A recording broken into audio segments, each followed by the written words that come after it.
দীপঙ্কর রয় কেমন আছেন? ভালো আছে। আমরা অটিজম নিয়ে কথা বলছিলাম। আসলে উনি বলছিলেন যে উনি জানতেন না অটিজম কি, ওনার কোনো ধারণা ছিল না অটিজম বিষয়ে। তো এখন আসলে আমাদের সমাজে অনেকেই অটিজম কি, অটিজম বিষয়টা কেমন, এই বিষয়টা সম্পর্কে জানেন না। আপনি যদি আমাদের দর্শকদের উদ্দেশ্যে সহজ করে অটিজম কি এই বিষয়টা একটু বুঝিয়ে বলেন। অটিজম একটা স্নায়ু বিকাশজনিত সমস্যা। এটা আসলে এককভাবে একটা সমস্যা না, এটা আমরা বলি যে আমব্রেলা। এটা একসাথে অনেকগুলো সমস্যা তার মধ্যে বা অসুবিধা তার মধ্যে দেখা দেয়।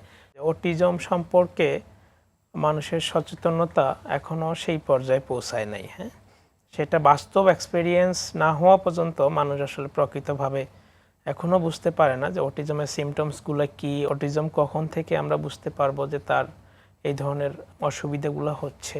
অটিজমের সাধারণত যে লক্ষণগুলো সেগুলো কিন্তু 12 মাস থেকেই প্রকাশ পাওয়া শুরু করে এবং 24 মাসের মধ্যেই সবগুলো প্রকাশ পায়। তো সেক্ষেত্রে আমরা যদি আগে থেকেই সচেতন না হই তাহলে এই সময়টায় অনেকেরই পক্ষে বোঝা এটা সম্ভব না।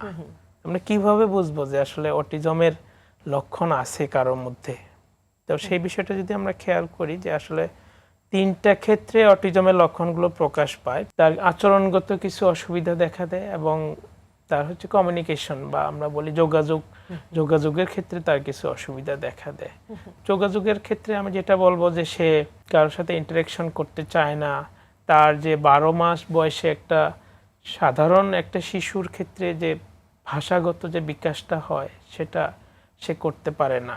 সোশ্যাল স্মাইল থাকে না তার, বা অন্যজনের সাথে কিভাবে ইন্টারেকশন করতে হয় সেই ধরনের বিষয়গুলো সে বুঝে না।